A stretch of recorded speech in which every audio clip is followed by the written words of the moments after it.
या शरफ बेचारा ये जो आपका यूट्यूब चैनल वाला हर 15-20 दिन के बाद मेरे पास आता रहा, मेरे बीवी बच्चों से खैर खबर लेता रहा। एक आदमी तो ऐसा मेरे घर पे आया जिसने मेरे बच्चे को बुलाया, मैं नहीं जानता हूँ वो कौन है, अल्लाह उसको जज़ाए खैर दे, जिसने मेरे बच्चे से पूछा कि बेटा तुम कौन से स्कूल में पढ़ते हो, अगर हिम्मत कर सकते हो तो करो और चलना है तो चलो मेरे साथ बनारस की जेल में। मैं आपको एक ऐसे आदमी से मिलवाता हूँ जो स्विट्जरलैंड का रहने वाला है, जो आशरहली सदरी वयस्सिरली अमरी वहलुल उक़दतम मिन लिसानी यफ़क़हू क़ौली। स्टेज पर तशरीफ़ फरमा मुअक्कर उलमाए किराम, ललमटिया नीमा और उसके अतराफ़ व अकनाफ़ से तशरीफ़ लाए हुए मुअज़्ज़ज़ सामीन हज़रात, आपको ये बखूबी इल्म है कि मैं कहाँ था और किस जगह से मैं निकला हूँ। 6 महीने के बाद ये मेरा पहला प्रोग्राम यहाँ हो रहा है। मैं बहुत थोड़ी सी देर आज आपके सामने रहूँगा क्योंकि मुझे मालूम है कि 1 महीना 1.5 महीना रुकने के बाद जब मैं कोई स्पीच पहली स्पीच देता हूँ तो 15 या 20 मिनट में मेरा गला बैठ जाता है। ये एक आदत है, मुश्किल से 15-20 मिनट में गला बैठना ही बैठना है पहली तकरीर में, और कल से ये फिर ठीक हो जाएगा। ये आज तक कोई डॉक्टर इस मर्ज़ को पकड़ ही नहीं पाया कि क्या बात है।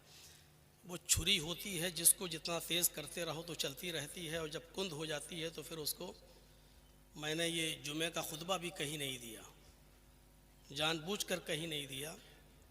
मैं निकल तो गया था लेकिन जानबूझकर मैंने जुमे का खुतबा कहीं नहीं दिया क्योंकि इतनी भीड़ हो रही थी।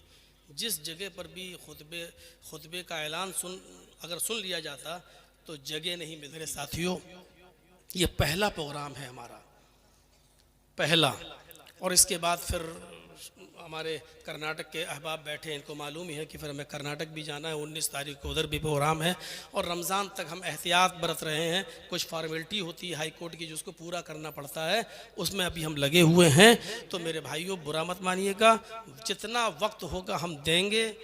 हर किसी को टाइम नहीं भी दे पाएंगे, हर आदमी बुरा ना माने। पहली बात यह है कि हम सबसे पहले उनको तरजीह देंगे। हर आदमी तारीख़ लेने ना आए मेरे पास, सबसे पहले मैं उनको तरजीह दूंगा जो झारखंड और बिहार और बंगाल से बेचारे हमारे पास गए। ऐसे ऐसे लोग हमारे पास गए मिलने के लिए कि जिनके पास होटल में खाना खाने को बाहर निकल के पैसा नहीं है, लेकिन मेरे लिए बेचारे वो सेब और केला लेके गए। लौट के आ रहे हैं तो पता चला उनके पास 1 भी रुपया नहीं है। वो घर कैसे जाएंगे? 1 भी रुपया नहीं है उनका। हाँ आया वुजू बनाओ, अल्लाह ने कहा नमाज पढ़ो, हम नमाज पढ़ने के लिए खड़े हो गए। नमाज से पहले वुजू की शर्त है, अगर वुजू नहीं तो नमाज भी नहीं। अल्लाह ने कहा कि हम तुम्हें हुकूमत देंगे, तुम्हें बुलंदी देंगे, तुम्हें सरदारी देंगे, इज्जत देंगे, लेकिन मेरी शर्त है इन कुंतुम मोमिनीन, अगर तुम मोमिन हो। आज हमें इज्जत नहीं मिल रही है। दुनिया के किसी भी कोने में आप चले जाइए, मैं जिस माहौल में था उस माहौल में भी हिंदू मुस्लिम चलता था। उस माहौल में भी था कि आपको ऊंची आवाज में मस्जिद के अंदर नमाज पढ़ाने की इजाजत नहीं होगी, आपको 5 मिनट से ज्यादा जुमे का खुतबा देने की परमिशन नहीं होगी। आज कहीं पर भी किसी भी तबके में जाइए और किसी भी आप ब्रांच और शोबे में चले जाइए, मुसलमान बाइज्जत नहीं है। सुरिबत अलैहिमुज़्ज़िल्लतु वल मस्कना, सबसे ज्यादा जलील, सबसे ज्यादा रुस्वा, सबसे ज्यादा ख्वार आज के इस दौर में मुसलमान है। सिर्फ हिंदुस्तान के अंदर ही नहीं, किसी भी मुल्क में चले जाइए आप, यहां तक कि अपने पड़ोसी मुल्क पाकिस्तान का हाल देख लीजिए। कटोरा लेकर भीख मांगने पर मजबूर हो गई है वहां की आवाम। इकोनॉमी बिल्कुल ढह चुकी है, उसकी लाइट खत्म हो चुकी है उस मुल्क की, कर्ज में डूब चुका है आपका पड़ोसी मुल्क।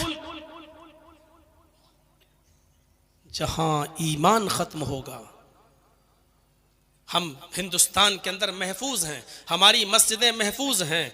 यहाँ होली और दिवाली और ईद अगर एक दिन पड़ जाए तो आराम के साथ आप रंग से बचते हुए मस्जिद में जा सकते हैं और हिंदू भाई भी आराम से अपना त्योहार मना सकता है। लेकिन आप अपने पड़ोसी मुल्क का हाल देखें तो वहां मस्जिदें महफूज नहीं है, नमाज की हालत में गोलियों से भून दिया जाता है, सजदे की हालत में गोलियों से भून दिया जाता है। मेरे प्यारे साथियों, दुनिया के किसी भी कोने में चले जाइए, इराक का हाल देख लीजिए आप, ईरान का हाल देख लीजिए आप, सीरिया का हाल देख लीजिए आप, फिलिस्तीन का हाल आप देख लीजिए।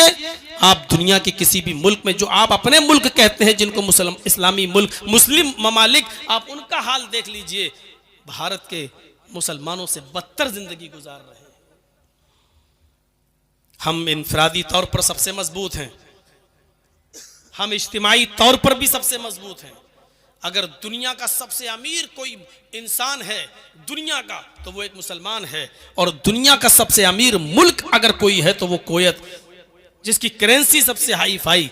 हम इज्तिमाई तौर पर भी मजबूत हैं, इनफरादी तौर पर भी मजबूत हैं, लेकिन अफसोस ये है कि इसके बावजूद सबसे ज्यादा जलील, सबसे ज्यादा रुस्वा, सबसे ज्यादा बदनाम और सबसे ज्यादा बेबस, सबसे ज्यादा कमजोर अगर तुम्हें दुनिया में कोई नजर आएगा और हिंदुस्तान में कोई नजर आएगा तो वो मुसलमान नजर आएगा।